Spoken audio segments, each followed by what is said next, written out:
The sky split open at dawn, and I knew we were going to die. I was already running when the first drop pod hit the jungle. My name is Caleb Brooks, Sergeant in the 3rd Earth Expedition, and I had been on the alien world of Kefira for 9 days when the end of the world arrived. The pod came down through the canopy like a burning fist. Trees the size of towers snapped in half. Birds with 4 wings screamed into the sky, and I was already moving because 16 years of service had taught me one thing. The first 30 seconds of any attack decide the next 30 years of your life, if you have any left. I slammed through the door of the East Wing and shouted for the princess. Her name was Asari, and she was 17 years old.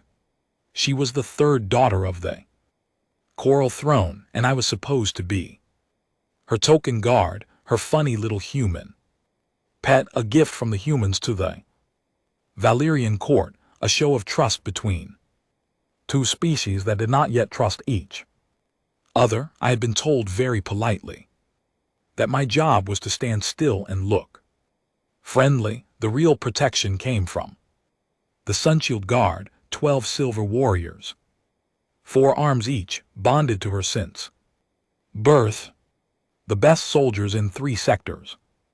I found her in the garden. She was holding a flower in 2 of her hands and staring at the sky. "Princess," I said, "move now."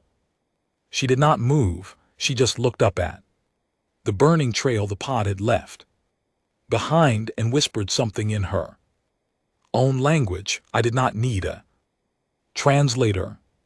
I had seen that face on 100 young soldiers on their first day of combat. The face that says this cannot be real, because if it is real, then everything is different now. I grabbed her wrist and pulled. She came with me, stumbling.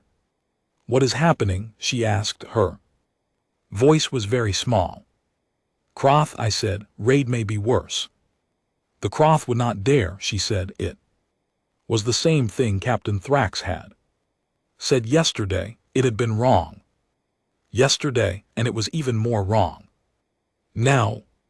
We reached the main hall just as the 2nd pod hit.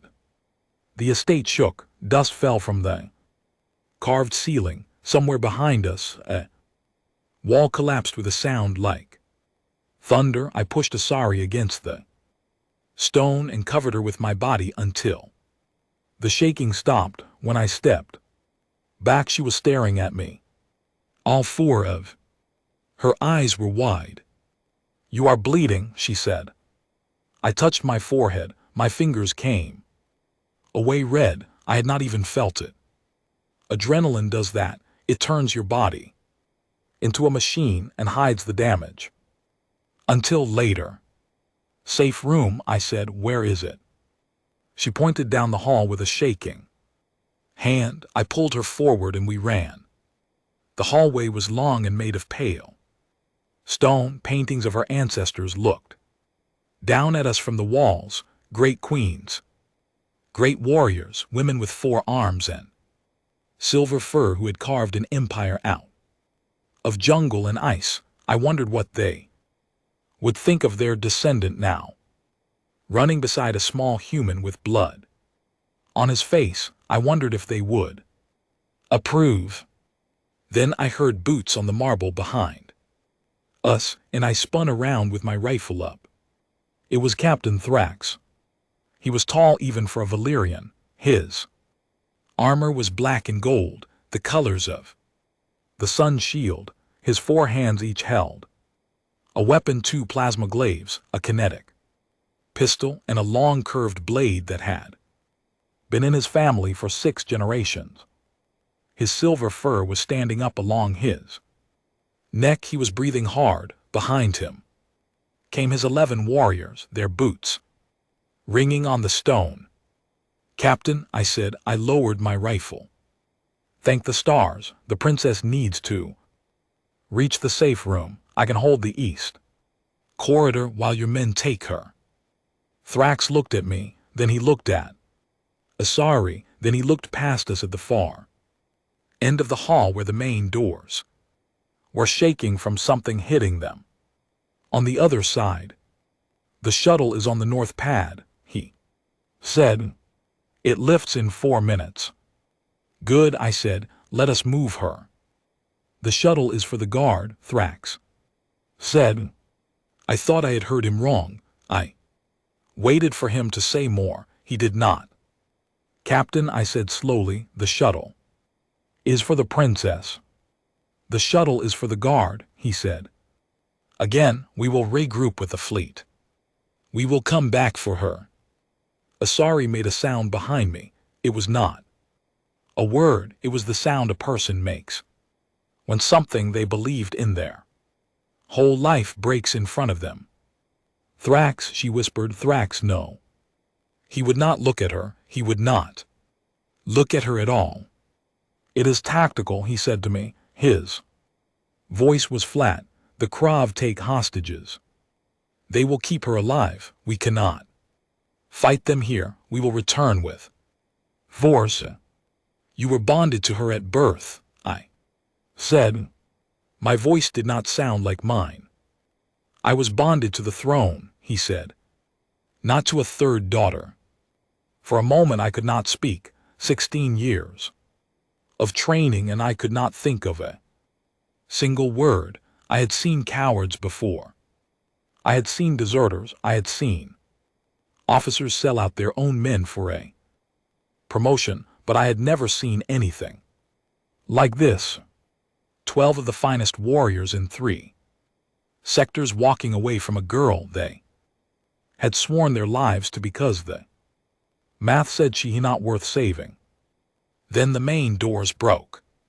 They did not crack, they did not splinter, they came apart in a single explosion of wood and metal, and something came through them, something tall and thin and wrong. It had too many legs and a head shaped like a blade. Its eyes were black and wet. It saw us and it opened a mouth that went all the way around its face and it screamed. Thrax turned and ran.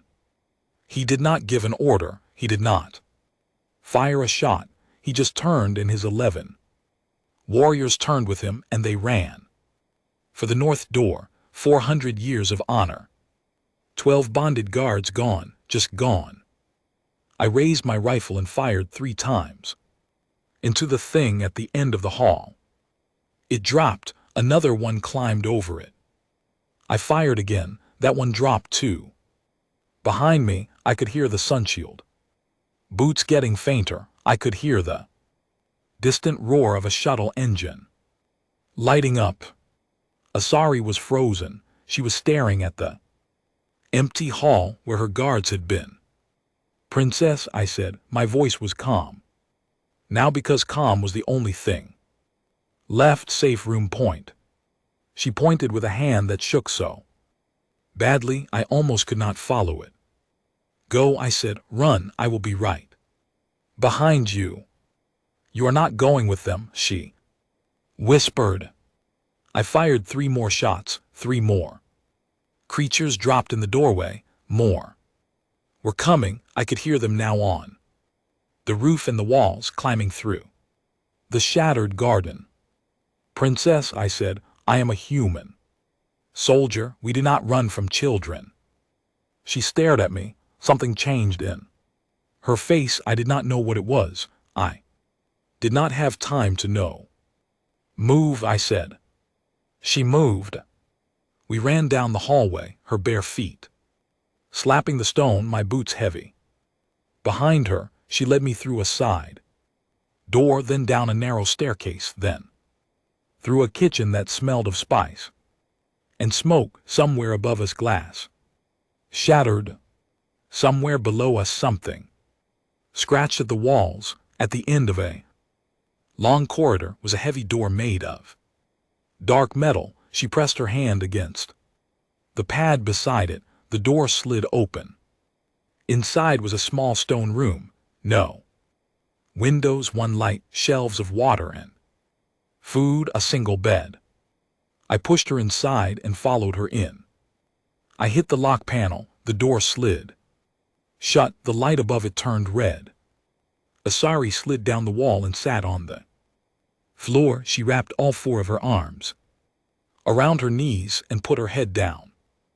I stood at the door and listened. Somewhere above us, the shuttle engine roared, then faded. Thrax was gone. The sun shield guard was gone. The coral throne had left its daughter in a hole in the ground with a bleeding human and a rifle with 40 shots left. I checked my weapon. I checked my blade. I looked at the locked door and I did the math. One human, one girl, a whole estate full of monsters. And for the first time since the sky cracked open, I smiled.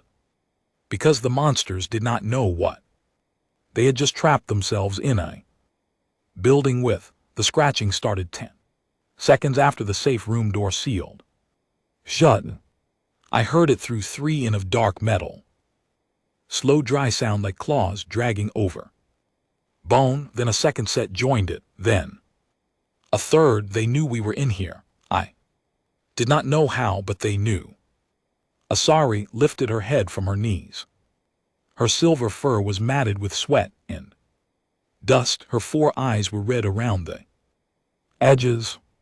Caleb, she whispered, can they get through? I pressed my ear against the door and listened harder. The scratching had a pattern now, 2 long, 1 short, 2 long, 1 short. That was not random. That was a signal. They were calling more of their own. Not this door, I said, but they do not need to come through this door. She stared at me. What does that mean? It means they will come through the ceiling, I said, or the floor or the wall. Pick one.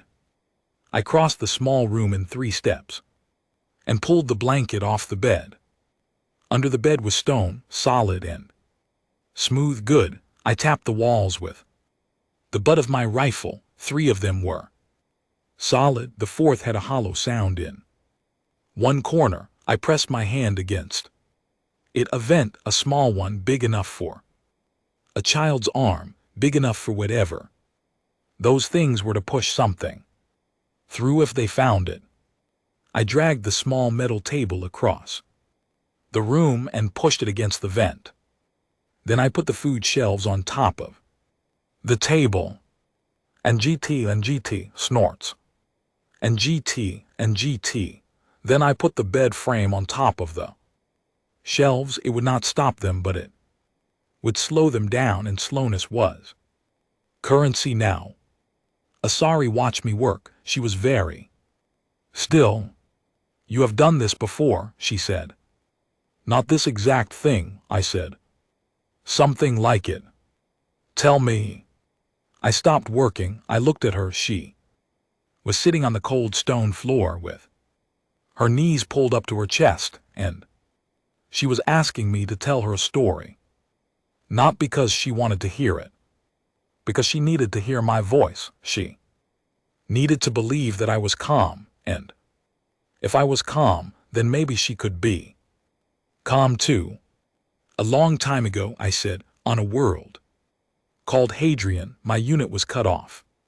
Behind enemy lines, 38 of us, we held a farmhouse for 6 days. When they came for us on the 7th day, we walked out with 29 men still breathing.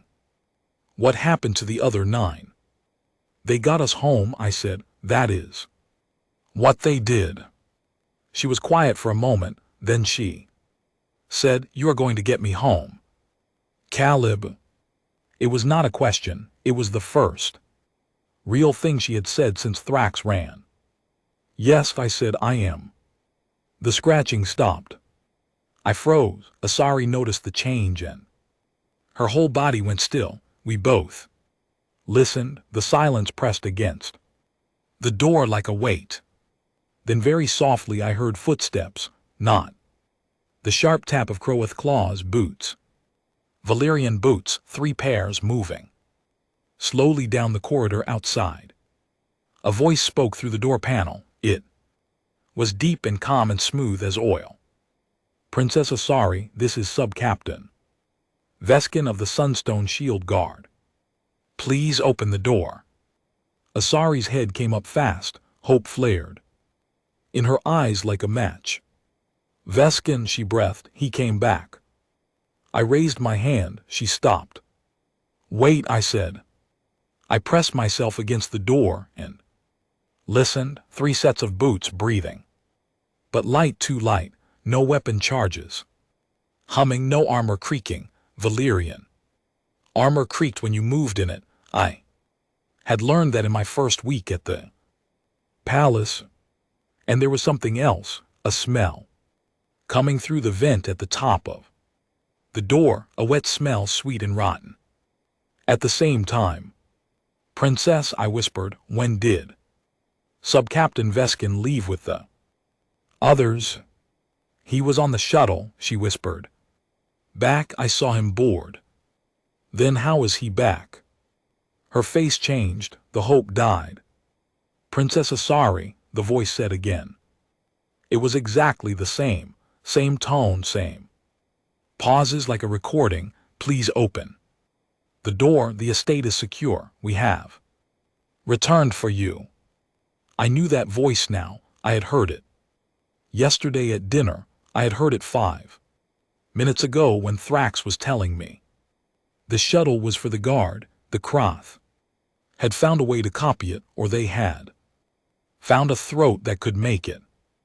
Either way, whatever was standing outside that door was not Sub-Captain Veskin. I motioned Asari behind me. She moved. Without a sound. Sub-Captain, I said through the door. This is Sergeant Brooks, please. Authenticate, what was the phrase? Captain Thrax used to start the morning drill yesterday.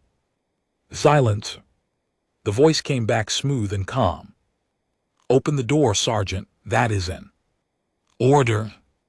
Authenticate, I said. Open the door. Authenticate, I said again.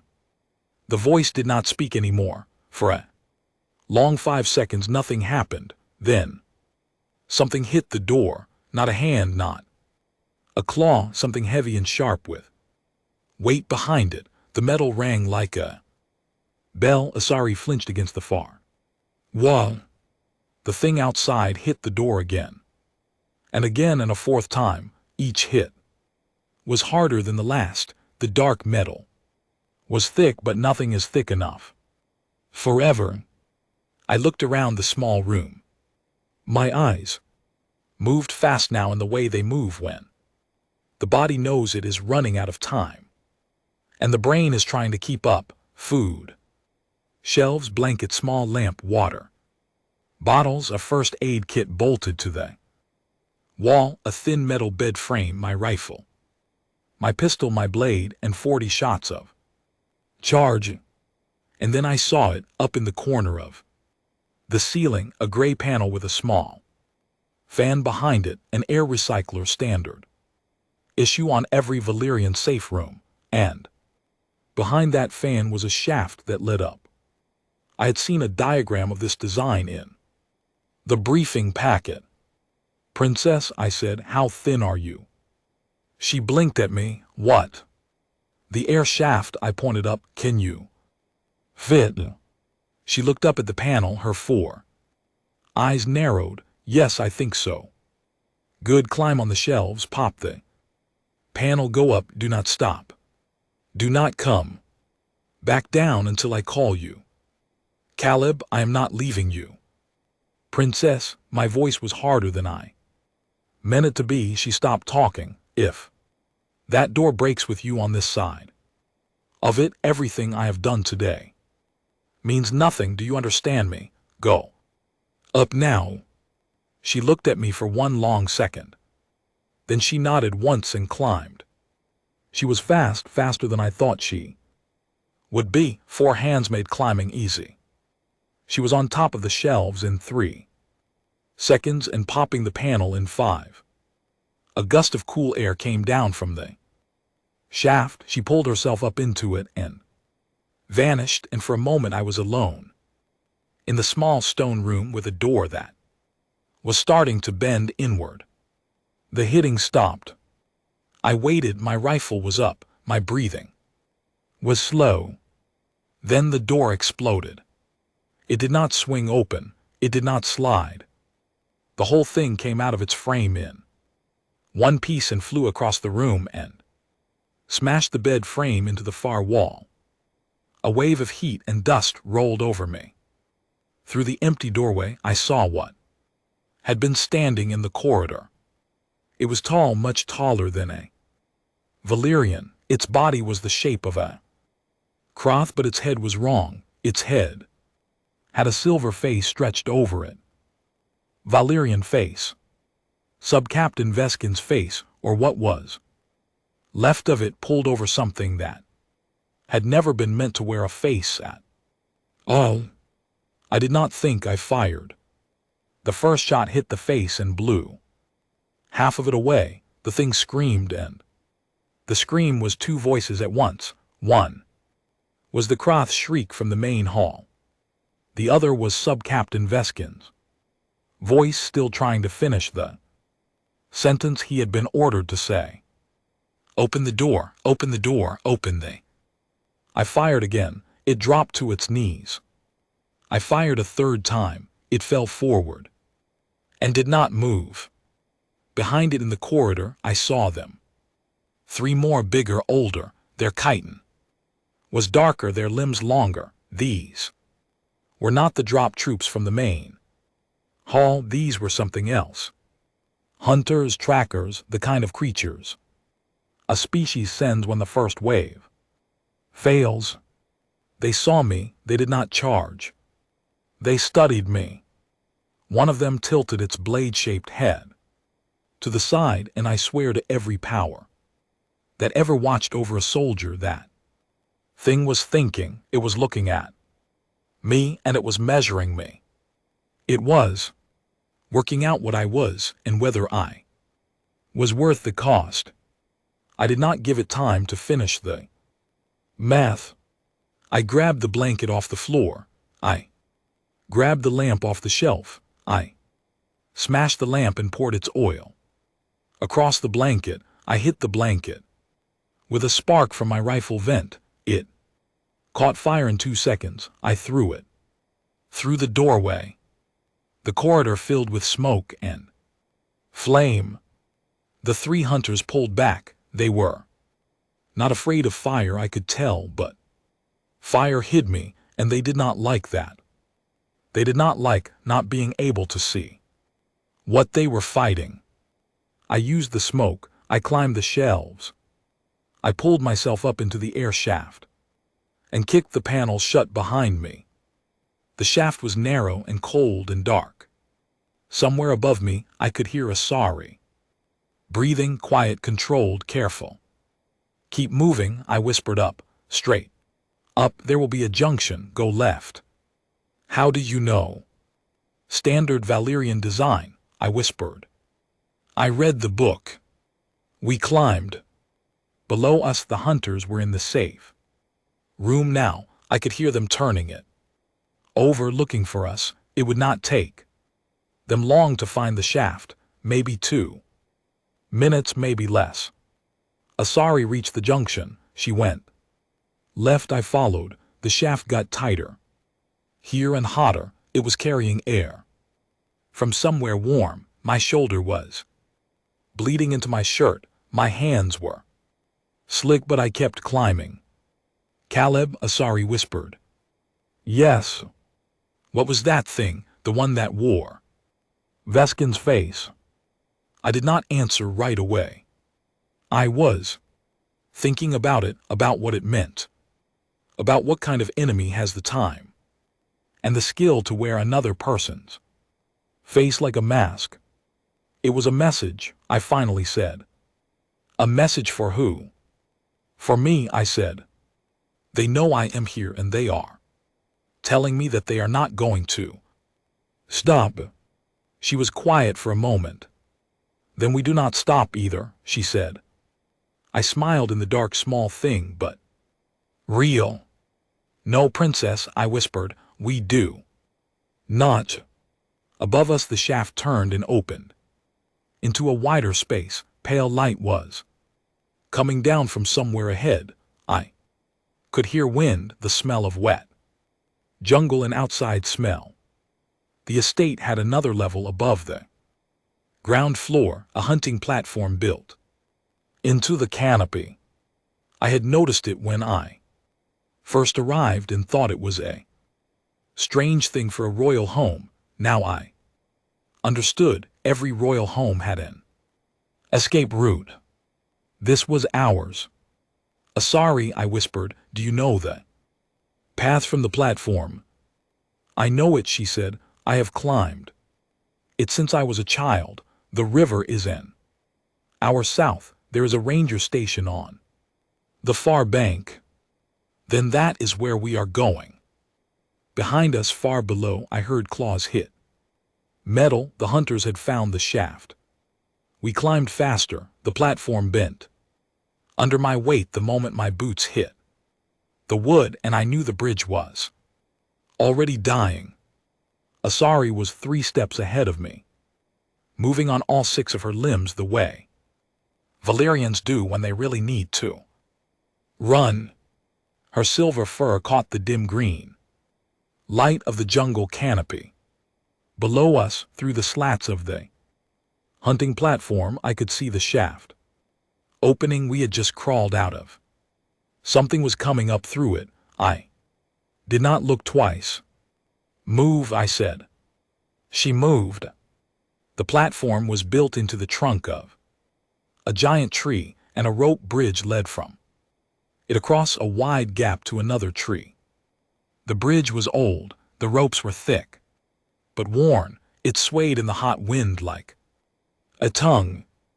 Beyond the second tree, I could see more platforms, more bridges, a whole road, the sky that curved down toward the jungle floor and then toward the south. Asari hit the bridge at a run. The wood planks clattered under her hands. I went after her.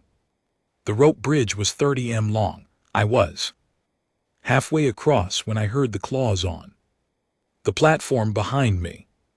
I did not turn around. I had learned a long time ago that turning around to look at something that was chasing you was the fastest way to die. Your feet slow down when your eyes leave the path. Your balance goes, you trip, you fall. You stop being a problem for the thing behind you because you are already finished. So I did not look, I listened. The claws were running now, fast. Whatever had come up the shaft was lighter than the hunters from the corridor. It was smaller and it was faster and it was coming. Asari, I called ahead, when you reach the second platform, cut the ropes. She glanced back. You will still be on the bridge. I will jump. Caleb, do it.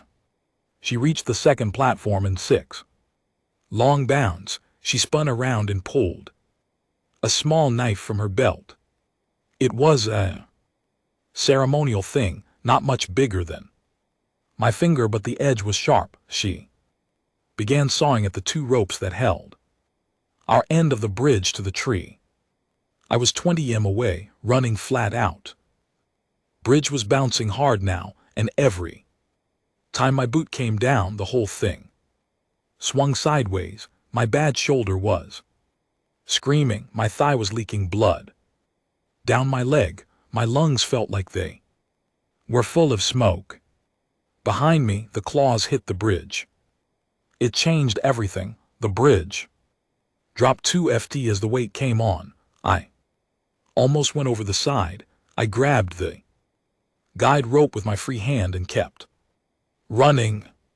Asari was sawing. She was fast. 1 rope snapped under her knife. The bridge tilted hard to the left. I stumbled, caught myself, kept going. 15 m. The thing on the bridge screeched. It was a high, tight sound, not like the drop troops and not like the hunters. New voice, a new shape of enemy. I still did not look. 10M. The last rope, Caleb. Cut it. You are too far. Cut it. She cut it. The bridge fell. My boots lost the wood, my stomach went up into my throat. I threw myself forward with everything I had left, arms stretched out toward the platform edge. I got 2 fingers on the wood. 2 fingers, my right hand, the rest of me was hanging in space over a drop I did not want to measure. The bridge fell past me in a long, slow roar of wood and rope. The thing that had been chasing me fell with it. I heard it scream all the way down. Sound got smaller and smaller, and then it stopped. It did not stop because it hit the ground. It stopped because the jungle ate it.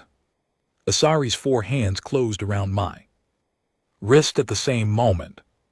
She pulled. She was stronger than she looked. Valyrian women were built for climbing, and 17 years of doing it for fun had given her arms that were mostly muscle under the silver fur.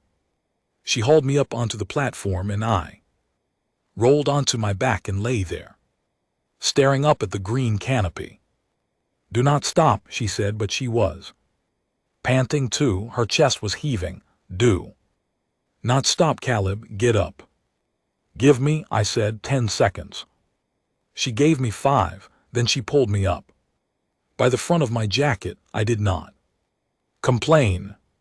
We ran.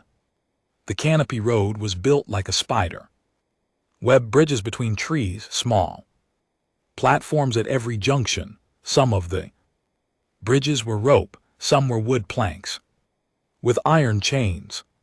Some were just branches that had been shaved flat and tied together. It had been a grand thing once, maybe 200 years ago, when the queens of Kefira had hunted big cats for sport. Now it was a ruin. Moss grew on everything. Vines hung down in long green ropes. Half the platforms had rotted through. But it went south. That was what mattered. South to the river, south to the ranger station, south to a radio that might still work. Asari led. I followed. We did not talk. Every breath was for running.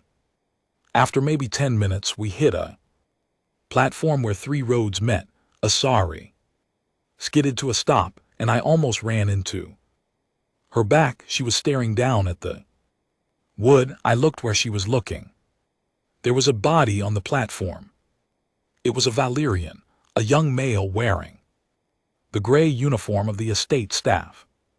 A gardener maybe, or a kitchen boy, someone who had run when the pods came down and climbed up here to hide. He had not hidden well enough. Something had found him, and something had left very little of him behind. Asari made a small sound. She put one hand over her mouth. I saw her legs start to shake. Princess, I stepped in front of her. I blocked her view. Look at me. Look at my face, only my face.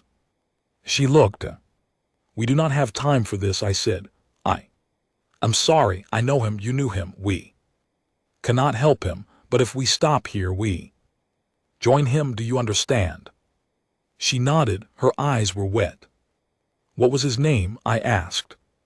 She blinked. What? His name, tell me. Tavrin, she whispered. His name was Tavrin. He taught me how to climb this road when I was a child. Then when we get home, I said, you will light a candle for Tavrin. You will say his name to your mother. You will make sure he is remembered. That is how you honor him, not by dying here beside him. She wiped her face with one hand. She nodded again, harder this time. South, she said. South. We went around the body. We kept running. The platform started to slope downward. The trees got shorter, the canopy thinned, light came through and bright. Shafts that hurt my eyes after the gloom. Somewhere below us I could hear water moving, water, a lot of it. The river. We dropped onto a platform that was lower than the others, only 10 m above the jungle floor. I could see the ground clearly now. Thick moss, twisted roots, pools of dark water, and something else. Tracks, a lot of tracks pressed into the moss in long curved lines. Crowth tracks. They were fresh, they were pointing south. Asari saw them at the same time I did. Her face went still. They are ahead of us, she whispered. Yes. How? I thought about it. I looked at the tracks. I looked at the sky. I thought about the platform where they had tried to fake Sub-Captain Veskin's voice, and the hunter that had tilted its head to study me like a problem to be solved. They are not chasing us, I said. They are hurting us. She looked up at me. Her 4 eyes were sharp now. The fear was still there, but under it something new was growing. Something hard. Hurting us where? Somewhere they want us, I said. Probably the river, probably the ranger station. They knew we would run south. They knew we would try for the radio, so they got there first. Then we do not go to the ranger station. We have to, I said. The radio is the only way to signal the fleet. Without a signal, nobody knows we are alive. Without a signal, we die in this jungle. In 3 days from the water alone. She was quiet, then she said, so we walk into their trap. We walk toward it, I said, and we set one of our own inside it. I pulled her down to sit on the platform. My leg was stiff. My shoulder was worse. I pulled a small kit from my belt pouch, a field medic pack the size of my palm, and I went to work on the wound on my thigh. Clean pack seal. I did the shoulder next. The kit had enough for 3 more injuries. After that I would have to get creative. Caleb, Asari said while I worked. May I ask you something? Yes. Why are you not afraid? I looked at her. I finished sealing the shoulder. I put the kit back. I'm afraid, I said. I am very afraid. You do not look afraid. That is the trick, I said. That is the whole trick. You let the fear be. There you feel it. You do not lie to yourself about it, but you do not let it drive. You put it in the back seat and you keep your hands on the wheel. She thought about that. Who taught you that? A woman named Claire Holden, I said. My first sergeant. She was 5 ft tall and could carry a grown man on her shoulders. She died on a world called Perrin. She was pulling a wounded soldier out of a burning transport when the fuel line went. I am sorry. Do not be sorry, she would have told you the same thing. Fear is not the enemy. Panic is the enemy. Fear tells you to be careful. Panic tells you to run in circles. Asari nodded slowly. She understood. I could see it in her face. Somewhere in the jungle south of us, something made a low clicking sound. It rolled through the trees in waves. 3 clicks, then silence, then 3 clicks. Again. They are calling to each other, she whispered. Yes. What are they saying? They are saying they see us, I said. Or they will soon. I stood up. My leg held good. Asari, I said, I need you to do something hard. What? I need you to lead them, not to the ranger station, past it, along the river bank. You run. You are loud. You let them see you, and you keep just far enough ahead that they think they can Catch you but they cannot. Her eyes went wide. You want me to be the bait? I want you to be the shadow, I said. The thing they chase, while they chase. You, I go around, I reach the station. I signal the fleet, then I come for you. And we meet at a place you choose now. And only you and I know. Caleb, if they catch me, they will not catch you. You are faster than me. You know this jungle. You climbed this road as a child. They are new here. They do not know the ground. She was silent. I could see her thinking, weighing. She was 17. She was a princess. Nobody had ever asked her to do anything like this in her life, and nobody had ever needed her to the way I needed her to now. There is a place, she said finally, 2 km east of the ranger station, a black stone. It stands taller than 3 men. It has the mark of the first queen carved into it. I will be there. The black stone, I said, 2 hours from now. Whoever gets there first waits for 1 hour. If the other does not come in that hour, they go on without. Understood? Understood. I took off my jacket. I gave it to her. It was too big for her, but it was dark green, and from a distance it would look like a moving shape that was not obviously a Valyrian. Confusion was a weapon too. Go, I said, fast, loud, stay alive. She put the jacket on. 3 of her hands did the buttons. The 4th touched my face. Come to the stone, Caleb. I will. She climbed down the platform and dropped to the jungle floor. She ran south along the track line, making more noise than she had made all day. A branch snapped. A bird screamed. Somewhere to the west, the clicking started again, faster now. The herd had heard her. I waited 10 seconds, then I climbed down the other side of the platform into the east shadow, and I ran the long way around. The first swamp took my left boot at the knee, and I almost did not get it back. The east path was not a path at all. It was mud, warm, thick mud that sucked at my legs with every step and tried to pull me deeper. Black water pooled between the roots of trees that grew so close together, their branches wove into a ceiling. Insects the size of my thumb hummed in small, angry clouds around my face. Something with a long neck watched me from a pool to my right. It did not blink. I did not look at it for more than 1 second. I moved fast anyway, because somewhere to the south Asari was running for her life, and every minute I wasted in this swamp was a minute she spent alone with the things that wanted her.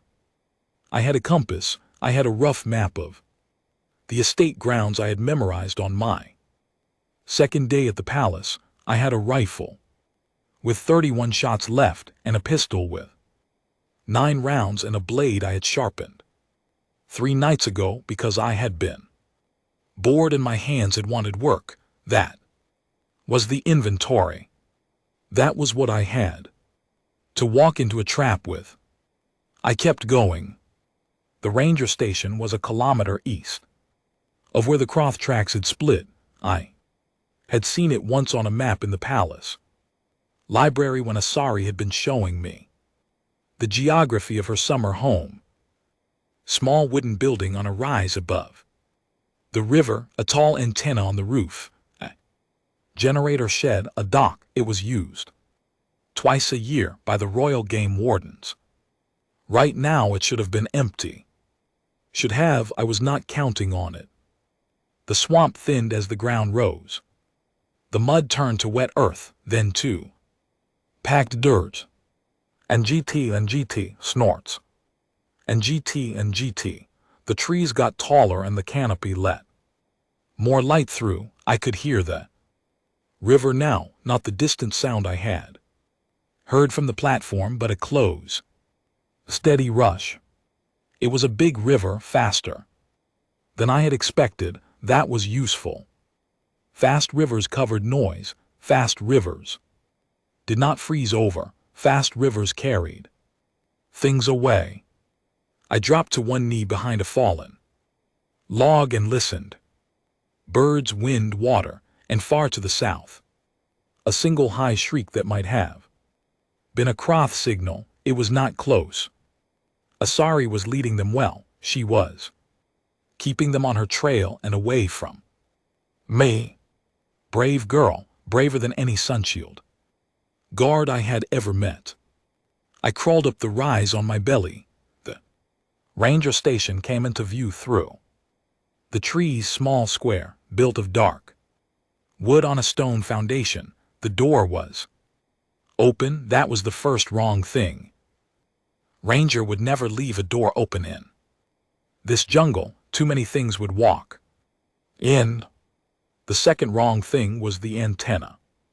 It was bent, not snapped, bent at a neat 45 degrees angle, like something heavy had leaned on it and then thought better of breaking it all the way. The third wrong thing was the smell. The same wet, sweet, rotten smell I had caught through the safe room door. They were here. I stayed flat. I counted. I waited. After 2 minutes I saw the first one. It came around the side of the station, moving slow, head low. It was a hunter. One of the tall, thin ones with the blade-shaped heads. It paused at the corner. It lifted its head. It tasted the air. Then it went back around the side and was gone. One hunter patrolling. That meant there were others. They did not work alone. I lay there in the wet moss, and I did the math. If I was the Crowath commander, I would not put my whole force at the station. That was waste. I would put a small team here, a patrol of 3 or 4, and I would send the rest of my force south along the river to run down the bait. The station was a waypoint, back up, something to catch anything that slipped the main net. 3 or 4 hunters, with luck 3. 31 shots in my rifle, 9 in my pistol. 1 blade. I could do 3.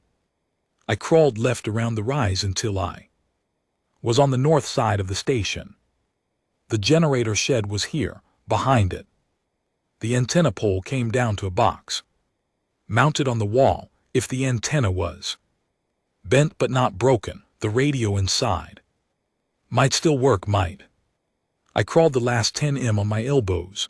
I reached the shed. I pressed my back against the wood and I listened. Inside the station, I heard something move. Heavy, slow, not a hunter. Something bigger. I had been wrong. There were not 3. I eased my head around the corner of the shed. Through a small, grimy window, I could see into the main room of the station. A table had been flipped.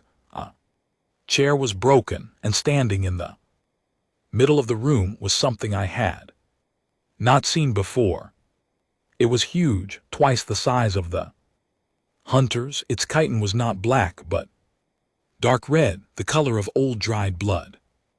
It had 4 main arms and 2 smaller ones folded against its chest. Its head was crowned with 6 short horns, and set into the middle of its face was a single eye as big as my fist, pale yellow with a black slit for a pupil.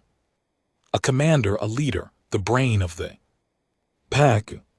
It was bent over the radio console, examining it, not smashing it, examining it, turning knobs with a delicate claw, studying the display. It was trying to figure out how the radio worked. It was trying to send a false signal to the fleet to lure them into a landing zone the Croth already held. If it succeeded, they would kill whoever answered the call. A shuttle full of Marines, a rescue team, maybe more. Maybe a lot more. Everything got simpler in that moment. The math became clean. I had to take the radio back. I had to take it back right now before it finished its work. Even if that meant walking into a room with a commander and at least 3 hunters outside. I eased back behind the shed, I thought. The shed held the generator. The generator held fuel. Fuel burned. I slid inside the shed. It was dim and hot and smelled of oil. A small engine sat in the middle of the floor, connected to thick cables running out through the wall. A red can of fuel stood beside it. I picked it up, half full, heavy, good. I pulled a strip of cloth from the torn lining of my undershirt. I stuffed it into the top of the can. I soaked the end of it with fuel from the cap. I set it down. I took a breath. Plan: light the cloth, throw the can through the window into the main room. Fire will start. Commander will turn toward the fire. I go in the front door. One shot to the commander's head while it is distracted. Then the hunters outside come running, and I take them in the doorway, one at a time, where only one can come through at a time. It was a bad plan. It was the only plan. I checked my rifle, 31 shots. I checked my pistol, 9 rounds. I pulled the blade from my thigh sheath and held it between my teeth. I lit the cloth. I waited 3 seconds for it to catch. Then I stepped around the shed, took 2 long strides toward the window, and threw the can as hard as my good arm could throw. The window shattered. The can landed on the floor of the main room and burst open. Fuel sprayed across the wooden floor. The cloth hit the fuel. Fire bloomed across the whole room in one long orange wave. The commander roared. It was not a crow's shriek. It was deeper, louder. It shook the walls of the station. I was already moving. I ran around the side of the building and through the open front door. The heat hit me like a wall. The commander was turning, its huge body blocking most of the room. The radio console behind it now starting to catch fire. I shot it in the eye. Once, twice, 3 times. It fell. It did not die right away. Things that big do not, but it fell, and its huge body crashed down across the burning floor, and the single pale eye went dark. Its 6 limbs twitched once and then went still. Claws on the porch behind me. I spun. A hunter was in the doorway. Head low, body coiled to leap. I fired. Twice. It dropped on the threshold. Second hunter came over the top of it. I fired 3 more times. It dropped too. Half inside the doorway, half out. I waited. The fire was spreading up the walls now. Smoke was filling the room. I could hear the roof timbers starting to groan. A third hunter did not come. I counted to 10. Still no third hunter. Either there had only been 2, or the third had run. Croft did not usually run, but this one might have. This one might be racing south right now to tell the main force what had happened. I had maybe 15 minutes, maybe less. I moved fast. The radio console was burning at the edges, but the main unit was still intact. I pulled my jacket sleeve down over my hand. I hit the power. The display flickered. It came back on. Thank every star that ever burned. I punched in the emergency frequency.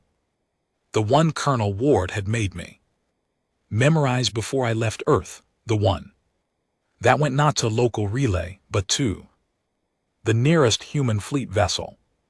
I spoke fast. I spoke clear.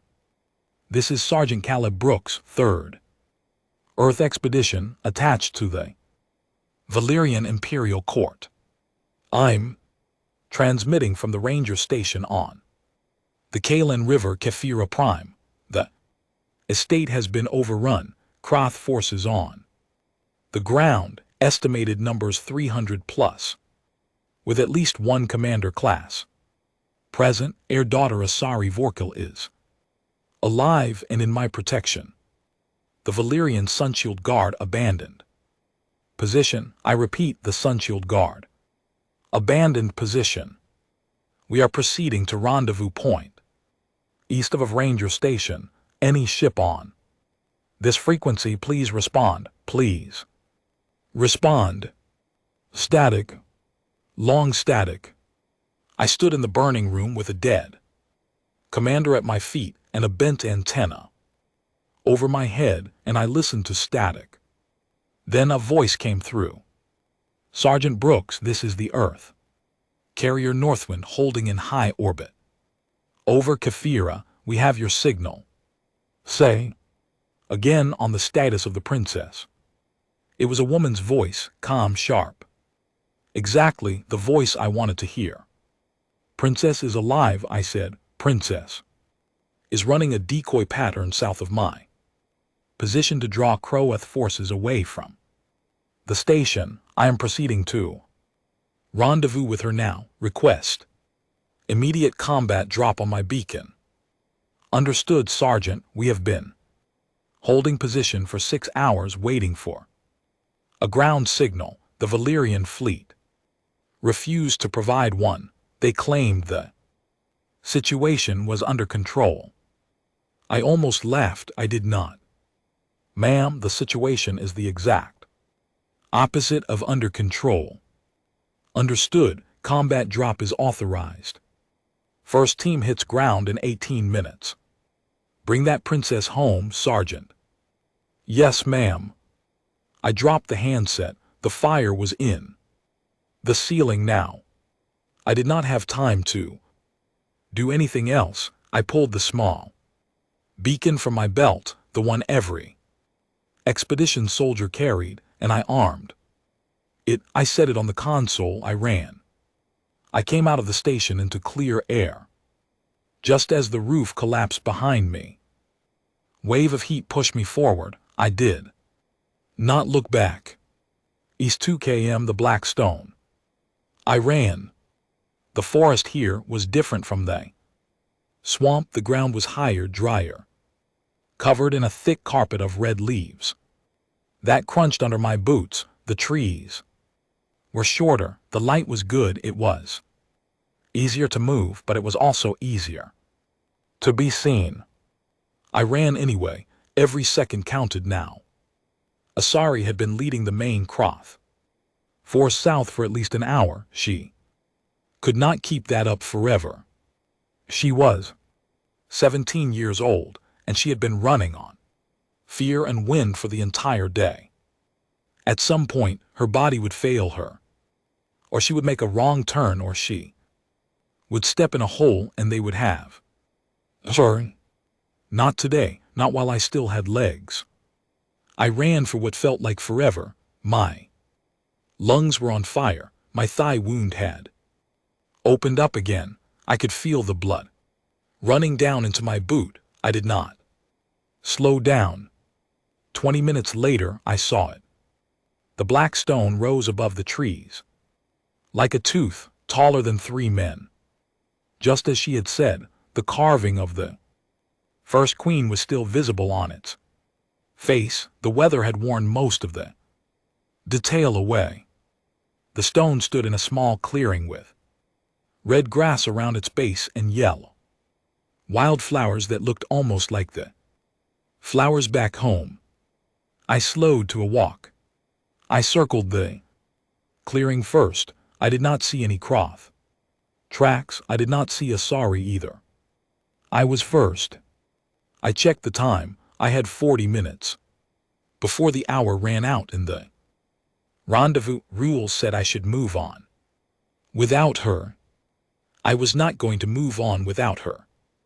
I found a spot at the base of the stone where I could see all 4 approaches to the clearing. I sat down with my back against the cold rock. I reloaded my rifle. I pressed a fresh seal on my thigh. I drank half of the water I had Left.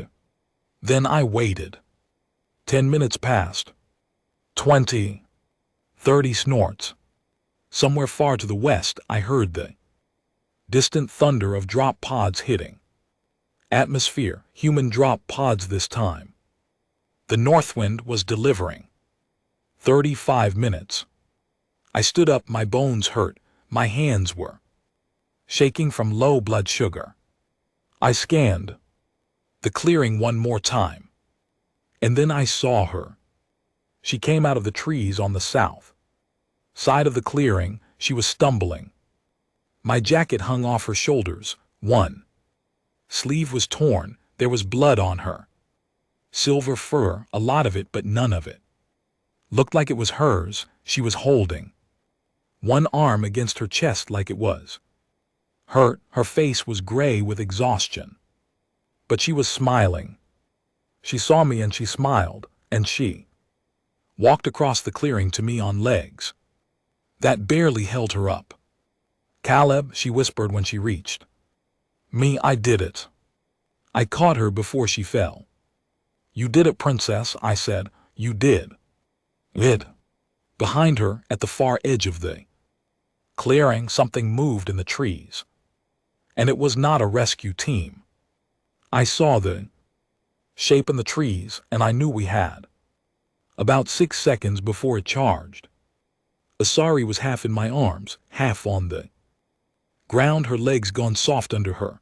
I could feel her breathing against my chest, fast and shallow. I had maybe one hand free. I had maybe one good shoulder, and whatever was in those trees was already moving because the leaves on the south edge of the clearing were shaking in a way that leaves do not shake on their own. "Princess," I said behind the stone. Now, she did not argue. She found something left inside her and pushed off my chest and stumbled around the black stone. I went with her. I set her down against the cold rock. I turned. I raised my rifle. I aimed at the tree line. It came out. It was not a hunter. It was not a drop trooper. It was something smaller and faster than both. A scout, maybe. Tracker. Its body was low to the ground. Its limbs were long and thin. Its head was almost flat with wide eyes that swept side to side. It had been following Asari's blood trail. I snorts could see the last of her steps pressed into the red grass behind it. It saw me. It stopped. For one long second we looked at each other across the clearing, two animals measuring. Then it opened its mouth and it screamed, not a warning scream, calling scream. It was telling every Croth within 2 km that it had found us. I shot it in the throat. It dropped. The scream cut off halfway through, but it had already been loud. And loud in a forest was a sound that traveled. I counted 1 heartbeat, 2, 3. Then the jungle answered. A long, low chorus of clicks rolled through the trees from the south. Not one voice, many, a lot more than many. The main force had heard the scream, and the main force was turning around. Asari was watching my face. She saw whatever was on it, and she sat up a little straighter. "How many?" she asked. "Enough," I said. "Can we run?" "Not far enough, not fast enough." "Then what?" I looked at the black stone. I looked at the clearing. I looked up at the sky. "We wait," I said. "We hold this ground. Help is coming." "How long?" "Not long enough." She was quiet for a moment, then she said, "All right." That was all right. No panic, no tears, no wasted words. In that moment, I understood something about her that I had not understood before. Asari, Vorkal, third daughter of the coral throne, was not a child. She had maybe been a child yesterday morning. She was not anymore the girl who had been holding a flower in the garden, was gone. Something harder had grown in her place, and it had grown in less than a day. I turned my back on her so she could not see my face. I did not want her to see how proud I was. She did not need that. Right now, she needed me to be a soldier. I got to work. The black stone was at the center of the clearing. The ground around it sloped down in every direction for about 20 m. Then the tree line began. That was my kill zone. Anything coming at us would have to cross 20 m of open red grass under my rifle. 20 m was not much, but it was something. I helped Asari sit up against the base of the stone facing north. They will come from the south and west and east, I said, not the north. The north is behind us. Watch the north. If anything comes from there, you tell me. If anything comes from there, and I am busy, you take this. I pressed my pistol into her upper hands. 9 rounds. She looked at it. She nodded. She wrapped 2 hands around the grip the way I had shown her. The safety is here, I said. Push it down, then pull the trigger. Do not aim. Point and pull. Keep pulling until it stops. Understood. I took up position on the south side of the stone. I rested my rifle on a small ledge in the rock. I had 22 shots left. I had to make them count. The first croth came out of the trees 30 seconds later. It was a drop trooper, fast, lean. Stupid, it broke cover and ran at me in a straight line, claws out, screeching. I shot it in the chest. It fell at 12 m. A second one came 3 seconds behind the first. I shot it in the head. It fell at 10 m. Then the real wave came. They did not come one at a time anymore. They came in a line across the south tree line, maybe 15 of them moving together, using each other as cover. I picked my shots: head, chest, head, chest. Each round I fired a croth.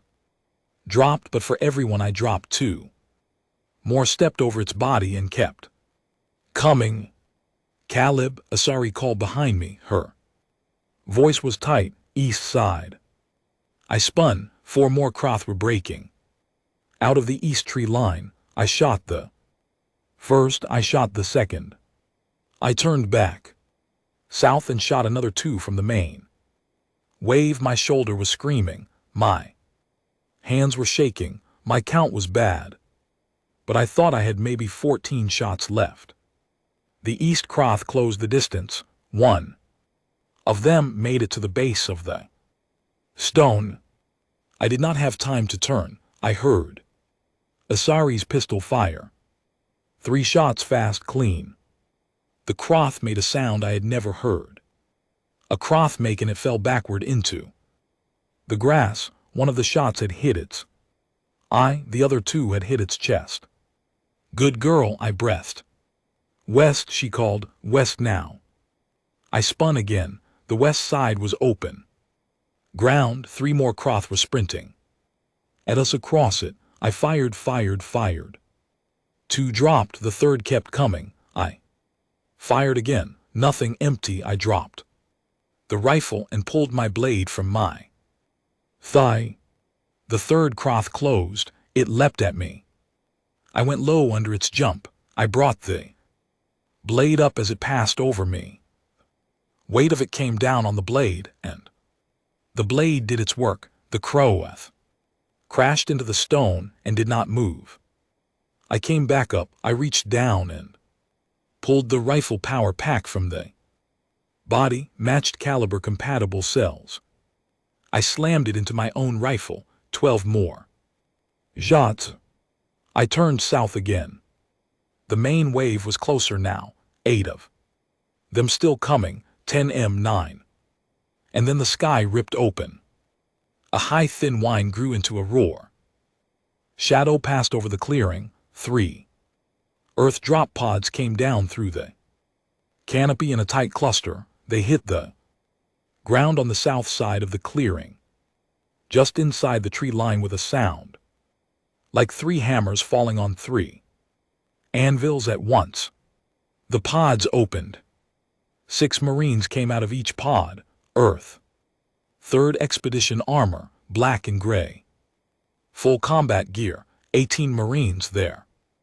Rifles came up before their feet. Finished moving, they saw the Crowath. They did not hesitate. The Crowath wave came apart in 5 seconds. I stood with my back against the black stone and I watched 18 of my own people do in 5 seconds what I had been barely surviving for the last 12 hours. It was a beautiful thing. It was the most beautiful thing I had ever seen. A Marine captain ran toward me across the clearing. She pulled her helmet off. As she came, she was tall and dark skinned and her hair was cut short. Her name patch read Nora Green. "Sergeant Brooks," she said, "you look terrible." "I feel worse," I said. "Princess Asari." "Alive," I stepped aside. Asari was still sitting with her back against the stone, my pistol in her hands, her chest rising and falling. She looked up at Captain Green with eyes that were already starting to close. Captain Green knelt beside her. "Your Highness, you are safe now." "I know," Asari said. She said it looking at me, not at the captain. Then she passed out just like that. Her body gave up the last of its fuel and she tipped sideways and one of the Marine medics caught her before her head hit the stone. I started to kneel beside her and my legs did not work. I had not noticed. When they had stopped working, I sat down hard on the red grass. The world got a little gray around the edges. "Sergeant," Captain Green said. She was somewhere above me now. Her voice was coming from far away. "Medic, medic to the sergeant now." "I am fine," I said. I was not fine. "You are bleeding from 6 places." "Sergeant Brooks." 7 actually, I said. Then I laughed. Because for some reason that was funny. And then the gray edges closed all the way in and everything went black. I woke up in a white room. The ceiling was the smooth pearl white of a Valyrian medical cruiser. I had seen ceilings like that before. Nobody I knew enjoyed seeing them. I was lying on a soft bed. Tubes ran into both of my arms. Something cold and tight was wrapped around my shoulder and my thigh. My left hand was in a brace. A human nurse was standing by the bed. He was a young man with red hair and kind eyes. His name tag read Oliver Pike. "Welcome back, Sergeant," he said. "You have been out for 6 days." 6 days. My voice was a dry whisper. "Your body decided it was done. We did not argue. The princess is alive as well, has been asking after you every 4 hours since they brought you in." I let my head fall back on the pillow. 6 days. 6 days of somebody else watching over her. I could let myself rest now. I could let my hand stop shaking. "Her people?" I asked. Oliver's face changed a little. He became careful. "There has been," he said, "a political situation."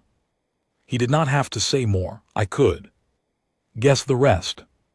2 days later, I was strong enough to sit up. A day after that, I was strong enough to stand. A day after that, Asari came to see me. She walked into my room on her own legs. She was wearing a simple blue robe. Her silver fur had been cleaned and brushed. The cut on her forehead had healed into a thin, pale line. She looked older than she had looked in the jungle. She looked like a woman now, not a girl. Somehow in 6 days, something in her had finished growing.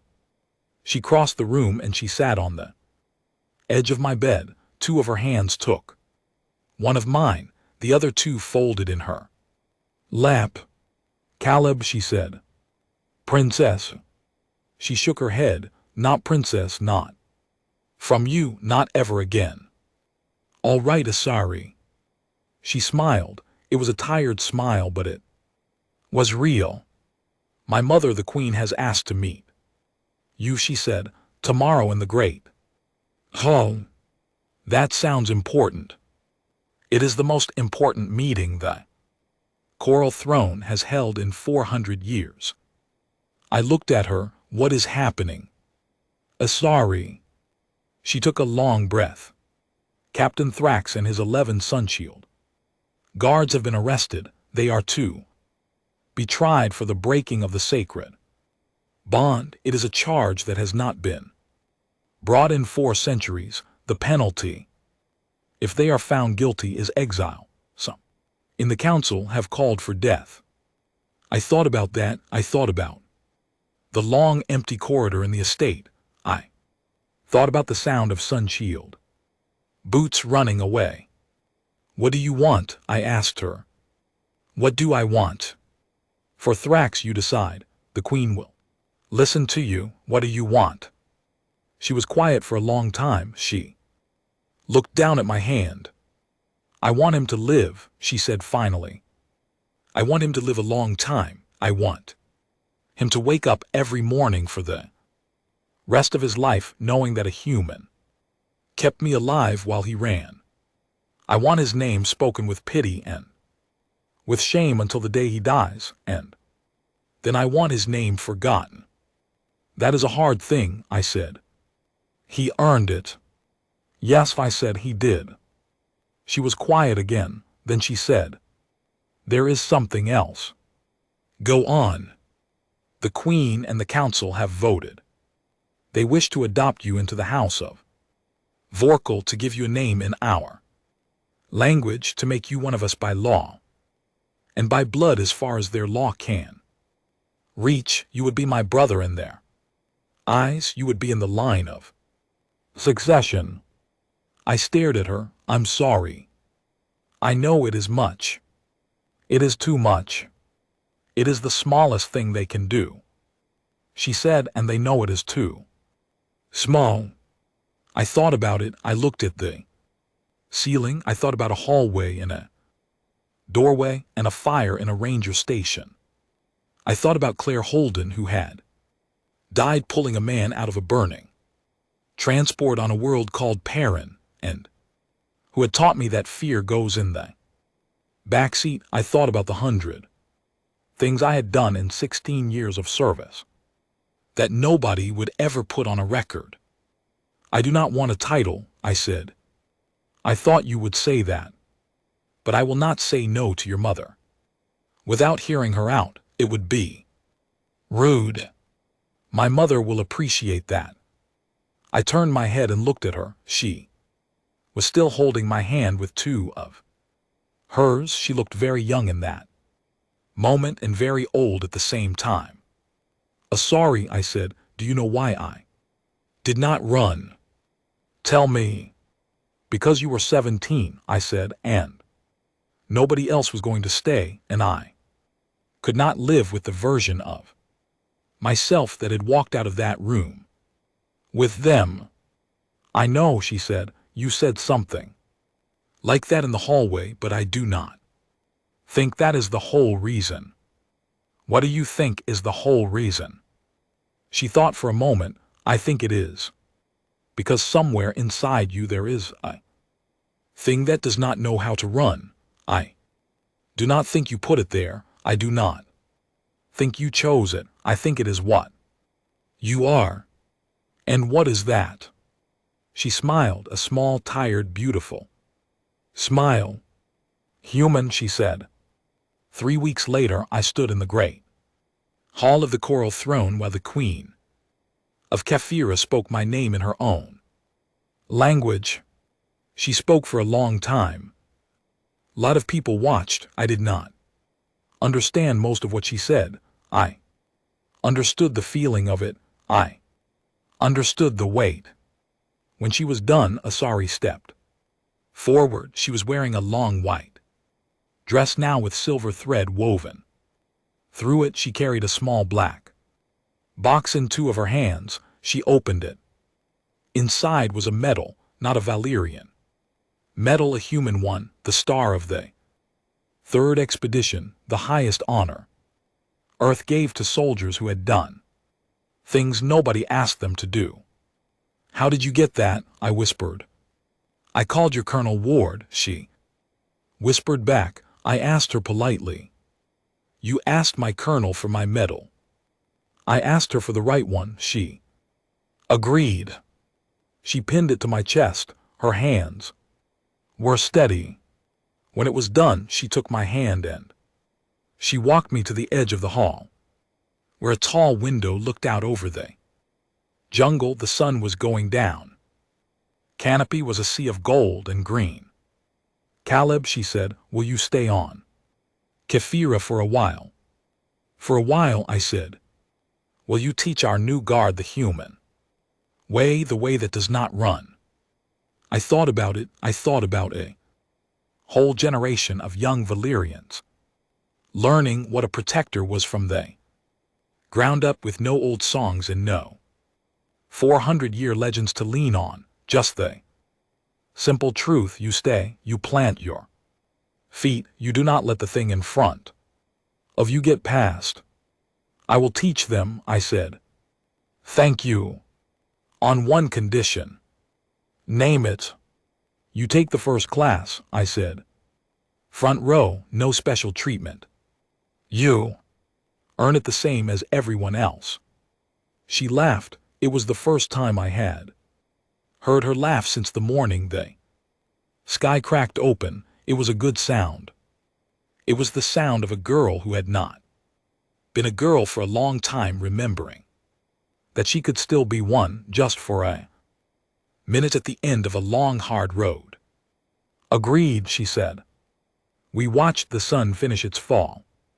Somewhere far away across 3 sectors, the galaxy was starting to learn a new word for the species that had stayed when the stars said to run.